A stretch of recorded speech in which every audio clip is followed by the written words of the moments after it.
Hello students, good morning everybody. How are you?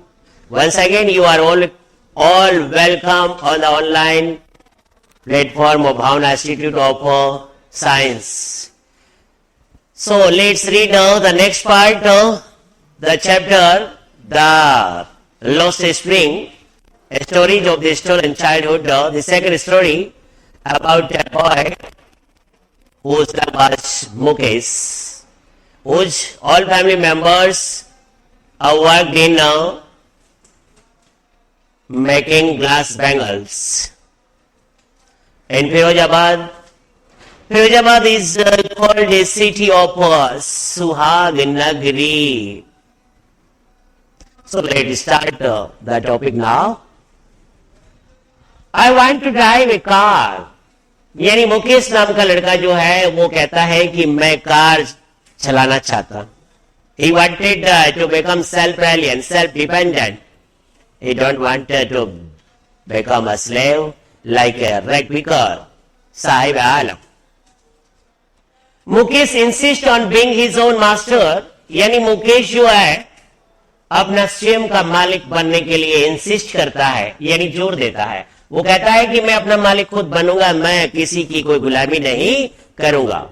वो self reliance बनना चाहता है. I will be a motor mechanic and he wished to be a mechanic. He announces, यानी he declares, वो घोषणा करता है कि मैं मोटर मैकेनिक बनूंगा, यानी मोटर ठीक करने वाला. Do you know anything about cars? I asked to Anish young. जो ऑथर है वो कहते हैं कि क्या तुम कारों के बारे में कुछ जानते भी हो या यूं ही कहते हो कि मैं मोटर मैकेनिक बन जाऊंगा? इसके लिए कार के बारे में तुम्हें पूरी नॉलेज चाहिए. I will learn to drive a car. लेकिन वो कहता है कि मैं कार चलाना सीख जाऊंगा. वो बहुत ही सेल्फ कॉन्फिडेंस लड़का है. वो कहता है कि मैं कार सीख जाऊंगा, मुझे किसी तरह की कोई दिक्कत नहीं होगी. ही आंसर्स, वो उत्तर देता है, looking straight into my eyes, सीधा मेरी नजर से नजर मिलाते हुए. यानी कि उसे किसी तरह का कोई वह रुकावट या किसी तरह का वो संकोच का बोध नहीं था कि भाई मैं डायरेक्ट इनकी आंख से आंख कैसे मिला सकता हूं. लेकिन उसमें आत्मविश्वास था, कॉन्फिडेंस था. इस कॉन्फिडेंस की वजह से ही वह लेखिका की आंखों में आंखें डाल करके बात कर रहा और कहता है कि मैं सीख जाऊंगा, कोई नहीं. His dream, उसने जो स्वप्न देखा था, becoming a motor mechanic, looms means appears, यानी प्रतीत होता है. The mirage, यानी उसका स्वप्न कैसा प्रतीत होता है? एक मिराज की तरह. Mirage means confusion, illusion. Mirage means illusion और illusion मीन्स एक भ्रम, यानी मर्ग तृष्णा. उसका स्वप्न उसके लिए एक मृग तृष्णा की तरह प्रतीत हुआ. अब कैसे? क्योंकि उसके लिए यह सब कुछ करना असंभव था. वह मोटर मैकेनिक बन नहीं सकता था. उसके लिए उसे पैसों की जरूरत थी और वो उनके पास में थे नहीं. तो यह स्वप्न उसके लिए एक मृग तृष्णा की भांति प्रतीत हुआ. Amidst the dust of streets that fill his town Firozabad, यानी उन धूल की गलियों के बीच में जो कि उसके पूरे फिरोजाबाद की कस्बे को भर चुकी थी वो मिट्टी. फेमस फॉर इट्स बैंगल्स, और फिरोजाबाद शहर जो है वो अपने बैंगल्स के लिए जाना जाता है. अभी मैंने आपको पहले ही बताया था कि Firozabad is called the city of सुहाग नगरी, यानी कि सुहाग नगरी शहर के नाम से जाना जाता है क्योंकि बहुत ज्यादा यहां पर बैंगल के कारखाने हैं, इंडस्ट्रीज है. एवरी अदर फैमिली इन दी फिरोजाबाद, यानी फिरोजाबाद में हर दूसरा परिवार is engaged in making bangles, यानी कि सब चूड़ियां बनाने के काम में लगे हुए हैं. It is the centre of India's glass blowing industry, यानी यह भारत का ग्लास ब्लोइंग का मतलब होता है शेपिंग द ग्लास, यानी कांच को आकार देना. Wire families have spent generations, जहां पर परिवारों ने अपनी कई पीढ़ियां बिता दी है इसमें काम करते हुए. वर्किंग अराउंड दी फर्नेसेज, यानी ये भट्टियां, फर्नेस मीन्स भट्टी, जहां पर इन कांच को जो है वह पिघलाया जाता था। वेल्डिंग ग्लास, कांच के जो पीस होते थे उनको जोड़ते हुए, मेकिंग बैंगल्स, चूड़ियां बनाते हुए, for all the women in the land it seems, ऐसा प्रतीत होता है कि इस जमीन पर रहने वाली जितनी भी औरतें हैं उन सब के लिए बैंगल्स यही बनते हैं, ऐसा प्रतीत होता है। तो अभी जो मैंने आपको बात बताई थी कि भाई Firozabad is called also called the सुहाग नगरी। नेक्स्ट देखिए, Mukesh family is among them, Mukesh का परिवार भी उनमें है जो कि इन कारखानों में चूड़ियां बनाने का काम करते हैं। None of them know that it is illegal for children like him to work in the glass furnaces, उनमें से कोई भी ये नहीं जानता है कि कांच बनाने वाले जो कारखाने होते हैं उनमें बच्चों के लिए काम करना इलीगल है, मतलब अवैध नहीं है, गैर कानूनी है।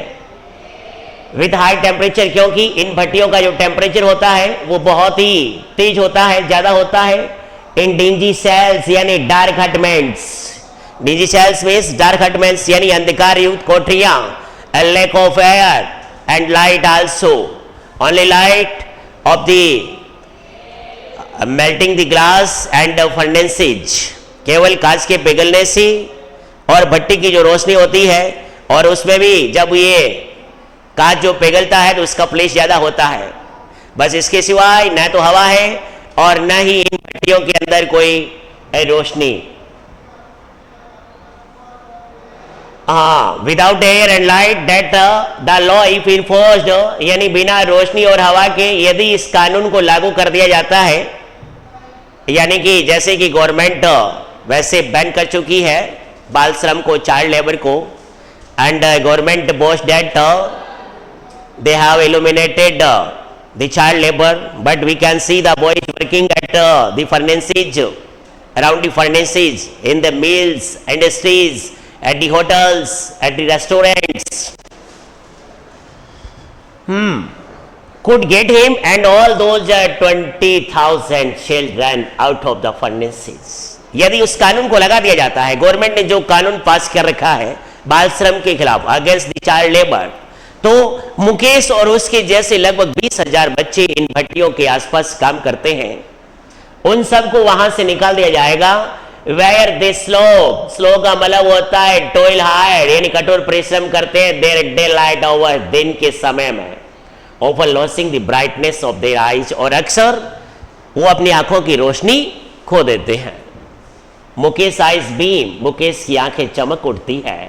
As he volunteers to take me home, जब वह स्वेच्छा से विलिंगली मुझे अपने घर ले जाता है तो उसकी आंखें खुशी से चमक उठती है। विच ही प्राउडली सेज, जिसके बारे में वो गर्व से कहता है कि इज बीइंग रीबिल्ट, यानी कि मेरा घर जो है वो रीबिल्ट किया गया, यानी रिनोवेटेड किया गया है, इसका पुनर्निर्माण हुआ है। We walk down the stinking lands, हम आगे बढ़े, लेखिका कहती है कि हम आगे बढ़े इन स्टिंकिंग लैंड्स, यानी वेरी बैड लैंड्स, यानी लाइनें, यानी गलियां, यानी कि जिस गली में हम आगे बढ़ रहे थे उस गली में बहुत ही बैड स्मेल आ रही थी, बुरी गंध आ रही थी। चॉक्ड विद द गार्बेज, और वो गलियां चॉक्ड ब्लॉक्ड विद गार्बेज, यानी कूड़े करकट से अट चुकी थी, अवरोध हो चुकी थी, उसमें जो कूड़ा सड़ा हुआ था उसकी बुरी गंध आ रही थी। पास्ट होम्स, हम घरों के नजदीक से गुजरे, दैट रिमेन हॉवल्स, हॉवल्स यानी वेरी बैड, बहुत ही बुरे, विथ क्रम्बलिंग वॉल्स, क्रम्बलिंग यानी ब्रेक इनटू पीसेज, जो कि टुकड़ों में विभाजित हो चुकी दीवारें, वॉबली डोर्स यानी डगमगाती हुई दरवाजे, वॉबली मीन्स होता है सेकी यानी डगमगाना। नो विंडोज, उन घरों की कोई खिड़कियां नहीं थे। क्राउडेड यानी full of with families of humans and animals, को एग्जिस्टिंग यानी जिसमें मनुष्य और जानवर एक साथ रह रहे थे, यानी कि ये घर टूटे फूटे थे, जिनसे किसी के दरवाजे टूटे हुए थे तो किसी के खिड़कियां नहीं थी, किसी की दीवारें डगमगा रखी थी तो किसी की दीवारें जो है वो टूटकर टुकड़ों में विभाजित हो रही थी। तो मनुष्य और पशु सब एक साथ रह रहे थे, को एग्जिस्टिंग यानी लिविंग टुगेदर।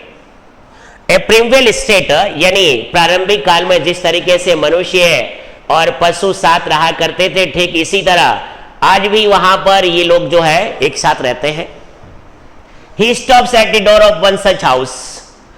मुकेश जो है ऐसे ही घर के एक दरवाजे के पास में जब हम लोग पहुंच जाते हैं तो वहां रुक जाता है, एंड बैंग्स और उससे ठोकर मारता है ए वॉबली यानी डगमगाते हुए आयरन डोर लोहे के दरवाजे को। यानी कि जो घर का दरवाजा था वो लोहे का था लेकिन वो डगमगा रहा था यानी हिल रहा था। उसके ऊपर वह ठोकर मारता है या लात मार करके उसको खोलता है विथ हिज फुट अपने पैर से, एंड पुशेज इट ओपन और धक्का देकर करके उससे खोल देता है।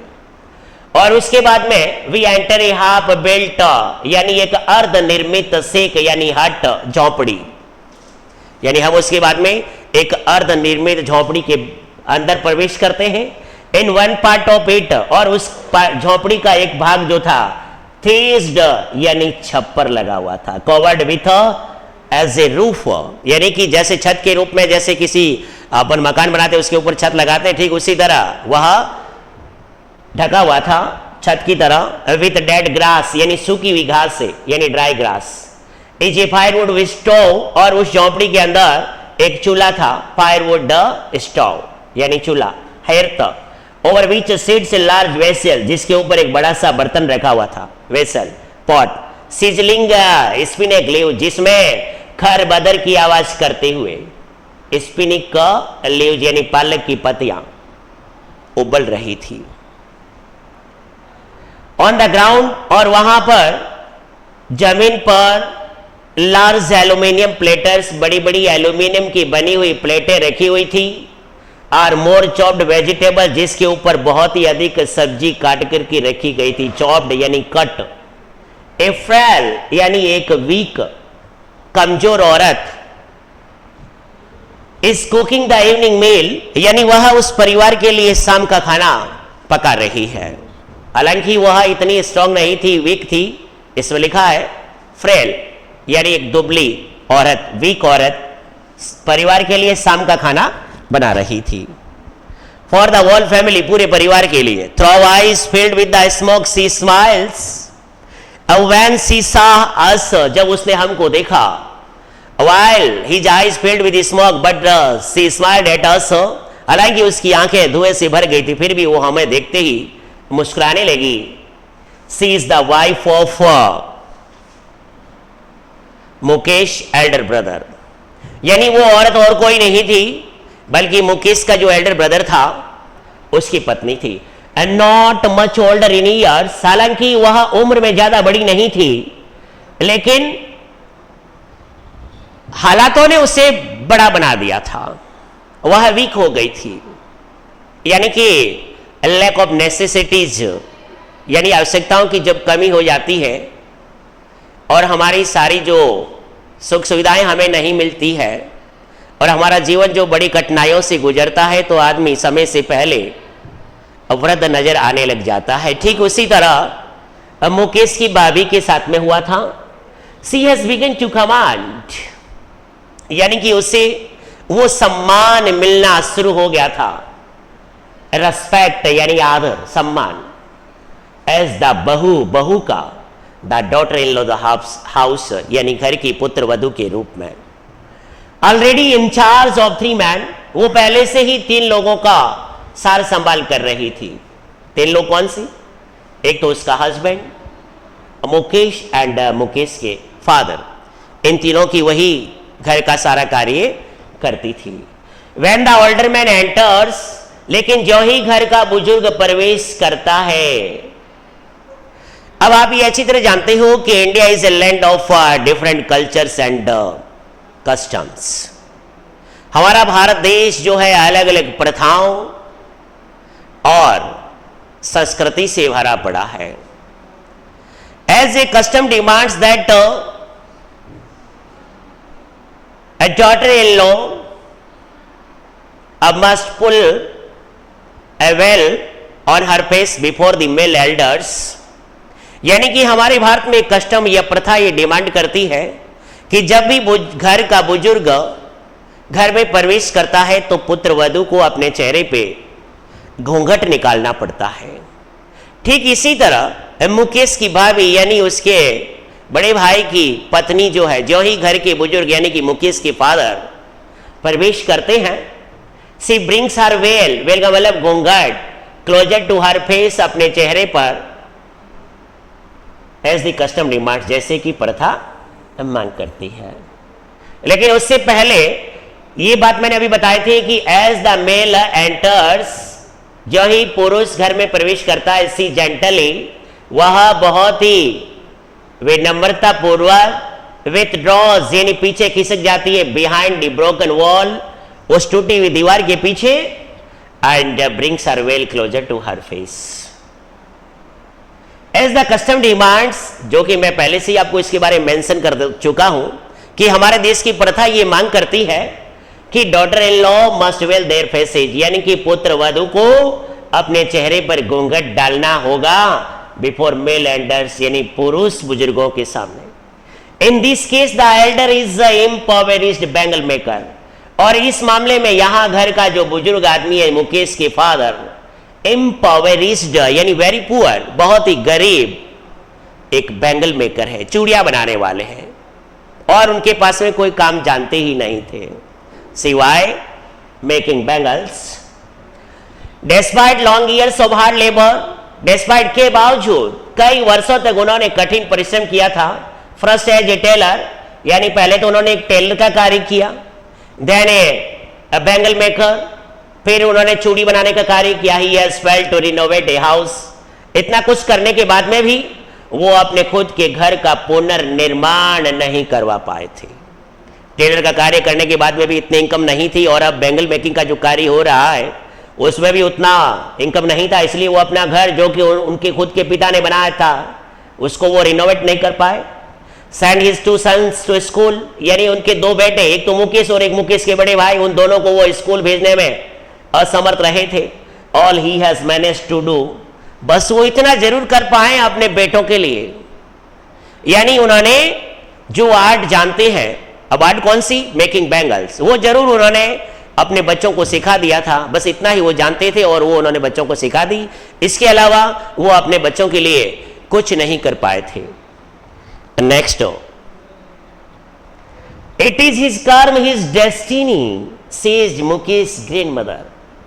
अब मुकेश की दादी मां कहती है यह इसका कर्म है, हिज डेस्टिनी, डेस्टिनी यानी किस्मत, भाग्य, फैट। उसकी दादी कहती है who has watched her own husband go blind with the dust from polishing the glass of bangles, क्योंकि उसने खुद अपने पति को अंधा होते हुए देखा था। ये कांच की जो चूड़ियां हैं उसके ऊपर जो कलर करना पड़ता है, पॉलिश करना पड़ता है, तो पॉलिश करने से जो डस्ट उड़ती है, जो मिट्टी उड़ती है, वो सीधे उनकी आंखों के अंदर प्रवेश कर जाती है, जो कि वह समय से पहले ही अंधे हो जाते हैं। तो वो कहती है कि ये हमारी किस्मत में लिखा है, हमारे भाग्य में यही लिखा है, चूड़ियां बनाने का कार्य, इसके अलावा हमारे पास में कुछ है नहीं। वो ये कहती है can a God given lineage ever be broken, can a God given lineage ever be broken. God given यानी given by the God, lineage यानी ancestry,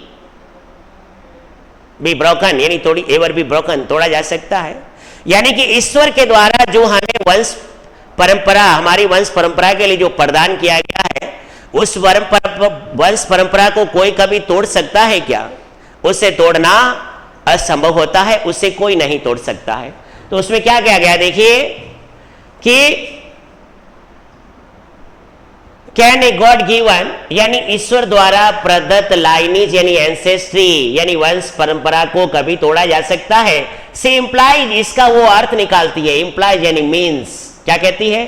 born in the caste of bangle makers, यानी कि कंगन बनाने वालों की जाति में पैदा होना। दे हैव सीन नथिंग, वो और तो कुछ दुनिया में देख नहीं पाते हैं, बट बैंगल्स, चूड़ियां जरूर देख लेते हैं, हर तरह की, हर कलर की, हर डिजाइन की।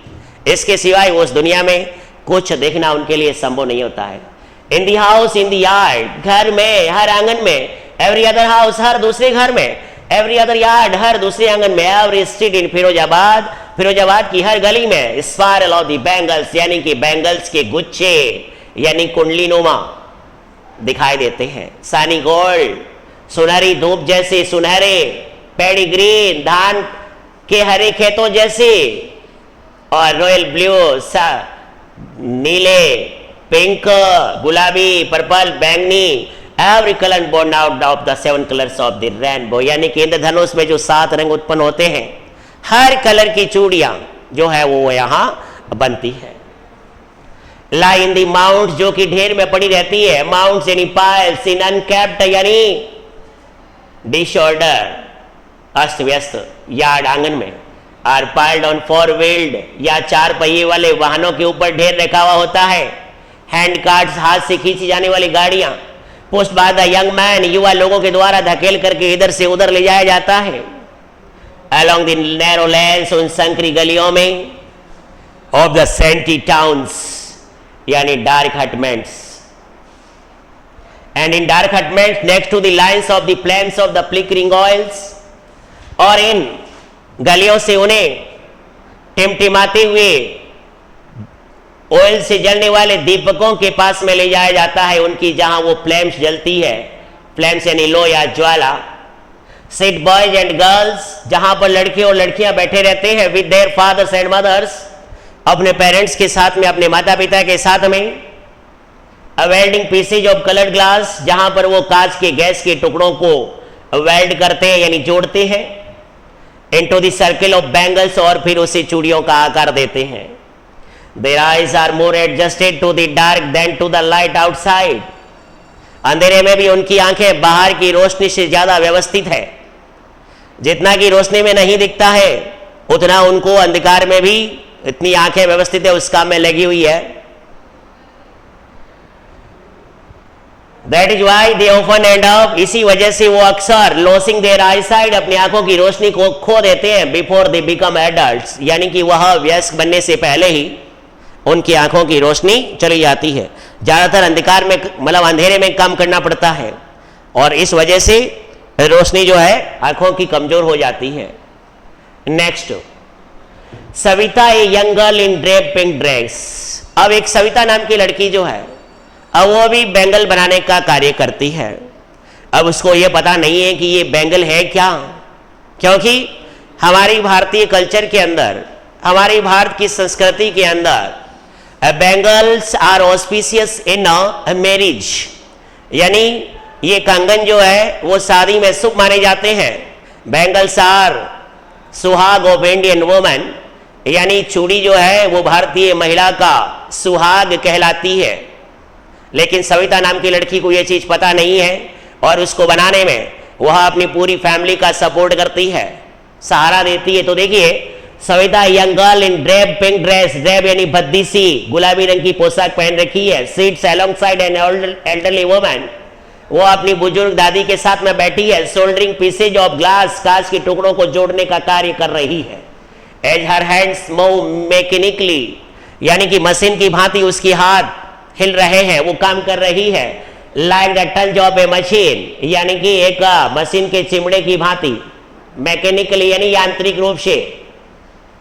आई wonder if she knows the sanctity of the bangles, मुझे इस बात से आश्चर्य होता या हैरानी होती है कि यदि उसे ये पता होता कि इन चूड़ियों की सैंक्टिटी क्या है। सैंक्टिटी यानी सेक्रेड, पवित्रता, वो इन चूड़ियों की पवित्रता के बारे में नहीं जानती है। सी हेल्प्स मेक, जिन्हें वो बनाने में मदद कर रही है।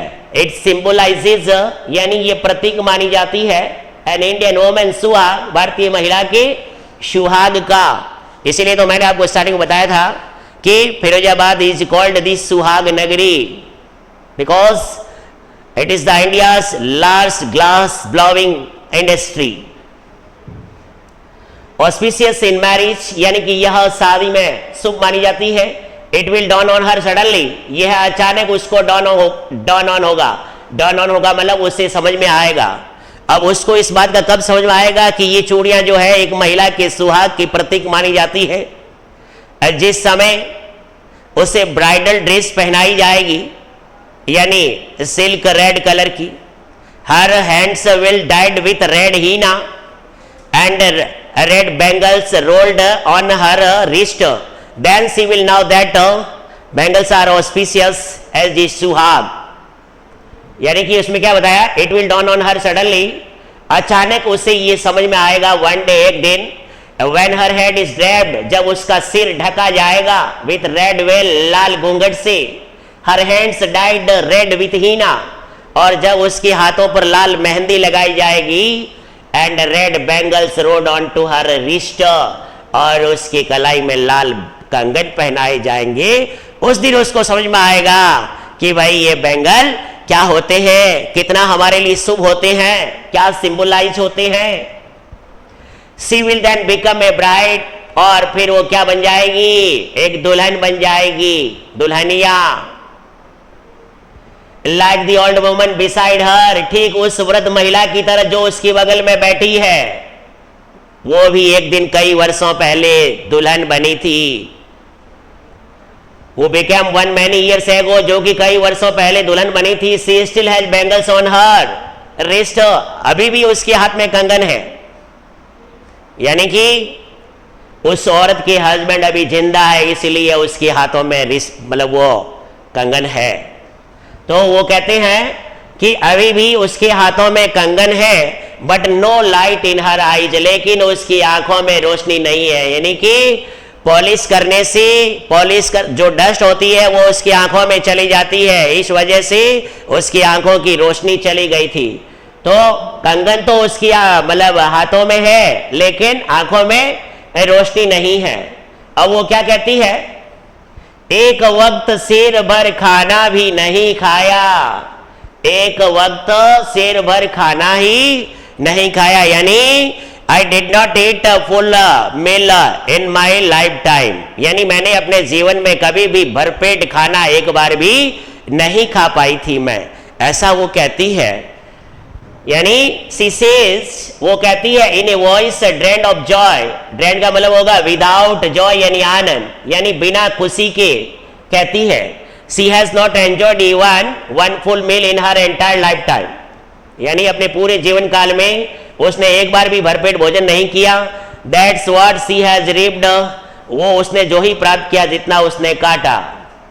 Her husband, रीप का मतलब होता है फसल काटना, रीप्ड। Her husband, उसके पति, an old man with a flowing beard, अपनी दाढ़ी लहराते हुए कहते हैं, I know nothing except bangles, वो कहते हैं, उन्होंने भी हमारी बात को सुन लिया था, तो वो कहते हैं कि मैं अपनी जिंदगी में कुछ भी नहीं जानता हूं सिवाय इन चूड़ियां बनाने के, लेकिन all I have done is make a house for the family to live in, मैंने इतना जरूर किया है, एक घर बना के दे दिया पूरे परिवार को रहने के लिए, जो कि मोस्टली पेरेंट्स जो होते हैं वो अपना घर बनाने में असफल रहते हैं, बस मैंने ये जरूर किया था। हियरिंग हिम, उसे सुनते हुए, one wonders if he has achieved what many have failed in their life time, उसको ये सुनकर के लेखिका कहती है कि मुझे ऐसा लगा कि इन्होंने जो किया है, जो अर्जित किया है अपनी जिंदगी में, उसको प्राप्त करने के लिए लोगों को पूरा जीवन लग जाता है, यहां तक कि इस दुनिया से चले भी जाते हैं, लेकिन अपने घर का कंस्ट्रक्शन नहीं करवा पाते हैं। चलो इन्होंने इतना किया तो है, he has a roof over his head, इनके सिर पर छत तो है, कईयों के वो छत भी नहीं होती है। नेक्स्ट देखिए,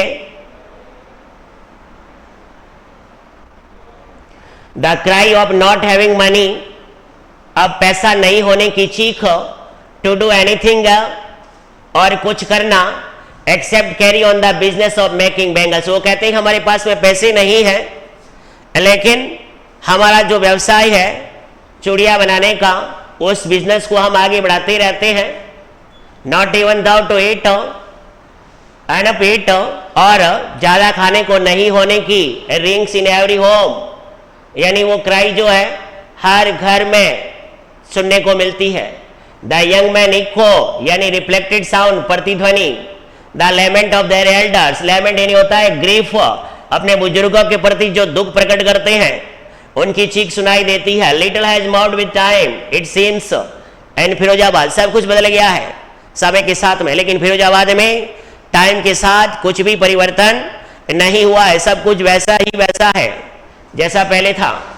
years of mind numbing toil, यानी वर्षों तक माइंड नंबिंग, यानी मेकिंग द माइंड जीरो, शून्य बना देना, यानी कि वर्षों से दिमाग को चेतना शून्य कर देने वाला टॉयल यानी परिश्रम या हार्ड लेबर, हैड किल्ड, जिन्होंने नष्ट कर दी इनिटेटिव यानी पहल करने की क्षमता, and the ability to dream और उस स्वप्न को पूरा करने की योग्यता।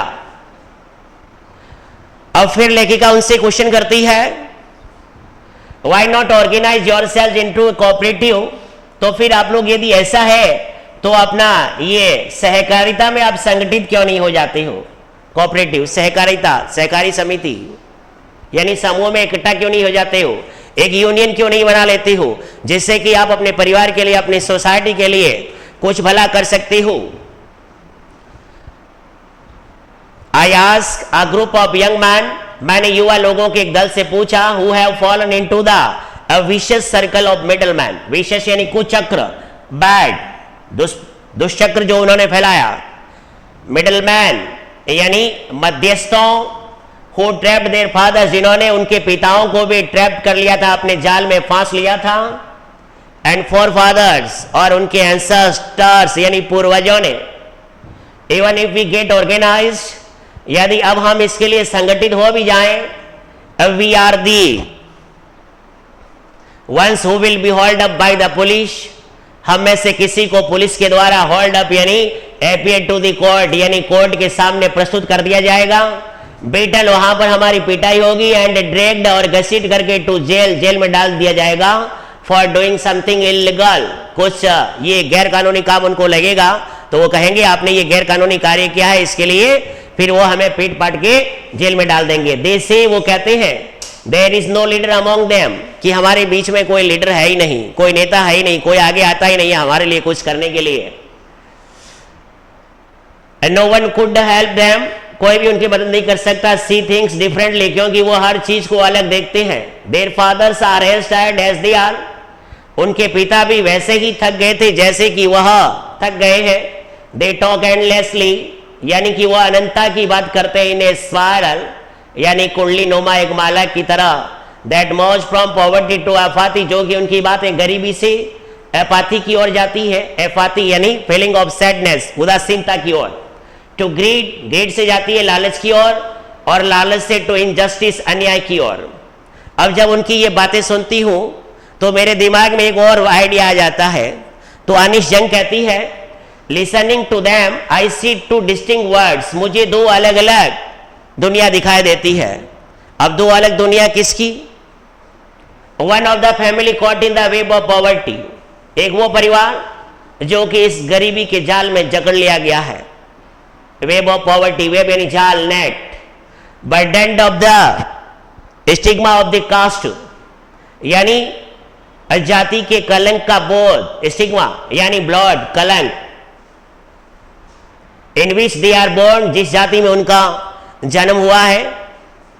The other vicious circle of the sahukars, the middleman, the policeman, the keepers of law, the bureaucrats and the politicians. और दूसरी दुनिया के बारे में वो कहती है कि जैसे ये मिडलमैन है, ब्यूरोक्रेट्स हैं, पुलिस हैं, पॉलिटिशियंस हैं, साहूकार से हैं, उन्होंने ऐसा जाल फैलाया है कि ये गरीब तबके के लोग जो है इनके चंगुल से कभी बचकर बाहर नहीं आ सकते हैं। साहूकार यानी जो बनिए वगैरह जो लोगों को उधार धन देते हैं ब्याज के बदले। मिडलमैन मध्यस्थता करने वाले। पुलिसमैन पुलिस के सिपाही। द कीपर्स ऑफ लॉ कानून के रखवाले। ब्यूरोक्रेट्स यानी नौकरशाह। एंड द पॉलिटिशियन और राजनीतिज्ञ। Together they have imposed the baggage, इन सब ने मिलकर के उनके ऊपर ये बर्डन लाद दिया। इम्पोज्ड यानी लाद दिया, या compelled him to do show on the child that he can not put down before he is aware, यानी वो ऐसा बोझ ला देते हैं कि बच्चा उस बोझ को कभी अपने दिमाग से हटा भी नहीं सकता है। बिफोर ही इज अवेयर, जब उसको इसके बारे में जानकारी होती है उससे पहले ही एक्सेप्ट्स इट, वह उस बोझ को स्वीकार कर लेता है एज नेचुरली, इतने ही स्वाभाविक तरीके से या आसानी से एज हिज फादर, जैसा कि उसके पिता ने स्वीकारा था। To do anything else would mean to dare, वो कहता है कि ऐसा हम कोई भी कार्य करते हैं इसका मतलब होता है साहस करना। And daring is not part of his growing up, और वो कहता है कि साहस करना मेरे वर्दी होने का हिस्सा नहीं है। When I a sense of place of it in Mukesh, I am cheered. अब जब मुकेश के दिमाग में हम इस तरह की मैं एक वो चमक देखती हूं तो मैं प्रसन्नित हो जाती हूं कि कहाँ वो साहिब आलम, उसका नाम अलग और उसके कार्य अलग, कहाँ ये मुकेश जो कि स्वावलंबी बनना चाहता है। तो उसके ऐसे एक्सप्रेशन देख करके, ऐसे विचारों को समझ करके मैं अत्यधिक खुश हुई। उसने क्या बोला, I want to be a motor mechanic.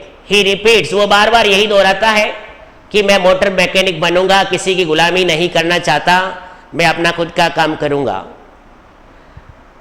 He will go to the garage and learn। जब मैंने पूछा था कि भाई तुम कार के बारे में कैसे जानते हो, कुछ पता ही नहीं है तुम्हें, तो कैसे उसकी रिपेयरिंग करेगे, कैसे उसका क्या करोगे, तो उसने कहा कि मैं गैरेज में जहां पर कारें ठीक की जाती है वहां चला जाऊंगा एंड लर्न, और वहां जाकर के सीख लूंगा।